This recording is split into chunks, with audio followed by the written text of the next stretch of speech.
L'inventaire raisonné des peintures de la collection de la Fondation Vincent Van Gogh de 2011 a sauvé de l'opprobre qui les flétrissait différentes œuvres parisiennes de la collection de Théo et Vincent.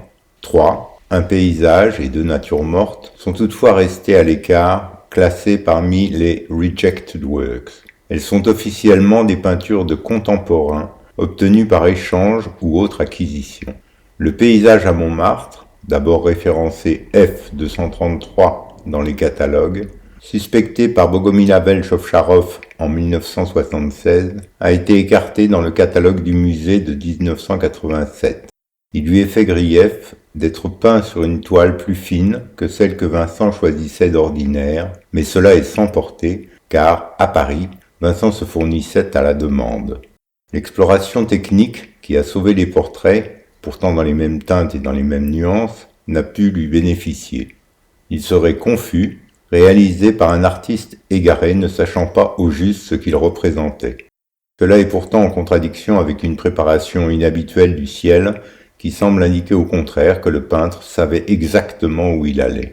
Bon point toutefois que la critique ne relève pas lorsqu'elle remarque que le mauvais temps semble s'annoncer. Dans un paysage de Vincent, on sait invariablement le temps qu'il fait.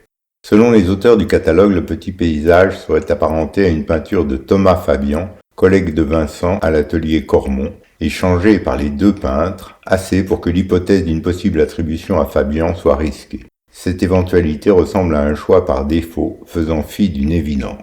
Le panneau de Fabian est dûment signé, comme doit l'être toute œuvre d'amis artistes entrant dans la collection des deux frères. A l'inverse, comme nombre des études de Vincent restées dans la famille, la petite toile ne montre pas de signature. Les deux peintures ne sont pas de la même main. Si les sujets sont voisins, la conception et l'écriture sont sans rapport. Dans un cas, le peintre se laisse dominer par son sujet fort choisi, comme Vincent le fait dans nombre de ses vues de la butte, en lisière de la ville. Dans l'autre, une vue panoramique classique, fort sommaire. Dans un cas, un pinceau fougueux, visant les clashs de lumière et de couleurs dans un terrain particulièrement accidenté. Dans l'autre, une description douce et vague, un premier plan trop clair, un peu d'attention à droite sur la palissade, un lointain bleu et, en contrebas, des bâtiments faits de simples touches blanches et d'autres rouges pour figurer les toits. La certitude qu'il ne saurait s'agir de deux œuvres du même peintre est par surcroît acquise avec le traitement des images en seuil de luminosité. L'hypothèse Fabian, déjà contredite par l'examen pigmentaire et le style, cesse d'être défendable, et cela vaut également pour une réalisation par un peintre ami, balayée par l'absence de signature. Dans la toile, nous trouvons la présence de couleurs présumées complémentaires, rouge et vert, et les tons rompus obtenus par leur mélange. Il s'agit de la marque de fabrique spécifique de Vincent, qui a d'ailleurs été évoquée pour le sauvetage des portraits. On lit en effet que le contraste des couleurs complémentaires, entre vert et rouge, est un élément clé pour les trois portraits. La gamme de tons rompus obtenue par le mélange d'ocre et d'émeraude est continue, nous garantissant que cette approche est issue de la théorie du contraste simultané des couleurs que Vincent a mise en pratique à l'été 1884, après avoir lu son exposition par Charles Blanc, pour ne plus s'en détacher.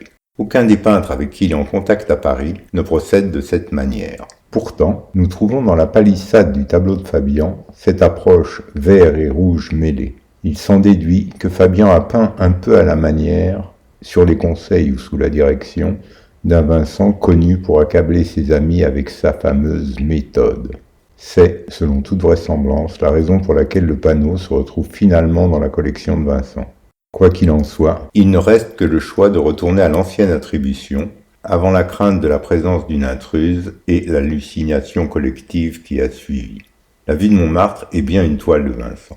Une toile malvenue puisque l'on nous dit que le peintre était à la dérive? Nullement. Nous en avons pour preuve les descriptions du catalogue de la Faille et de celles du catalogue du musée. Si un sujet est lu si précisément par la critique, c'est bien que le peintre savait où il allait et qu'il a réussi à rendre ce qu'il souhaitait représenter. La bâtisse au centre, dépourvue de toiture, Vincent aimait les vieilles tours, qui ne semblent pas identifiables, a pu donner un sentiment d'imprécision, mais c'est bien tout. La toile est sombre, certes, mais cela est commun aux œuvres peintes par Vincent à son arrivée à Paris en 1886, avant que sa palette rayonne. Il suffit cependant de l'éclaircir ou encore de saturer les couleurs pour mesurer qu'il s'agit de l'œuvre d'un coloriste particulièrement attentif. L'opposition ville-campagne, que nous remarquons, est l'une des préoccupations de l'homme de la campagne qu'était Vincent, par ailleurs grand maître de la perspective. La touche graphique, faite de touches larges alternées sur toute la largeur du premier plan, ne laisse pas de doute. L'empattement de certaines touches, et singulièrement les blancs posés en dernier, pour éviter qu'ils s'altèrent par mélange, est une indication complémentaire. Une photographie nous montre que Johanna van Gogh, dont on nous dit par ailleurs qu'elle ne vivait que pour la mémoire de Vincent, avait accroché ce petit paysage dans son salon. Mais cela ne prouve pas qu'elle l'ait tenu pour un Vincent, glissent les rédacteurs du catalogue.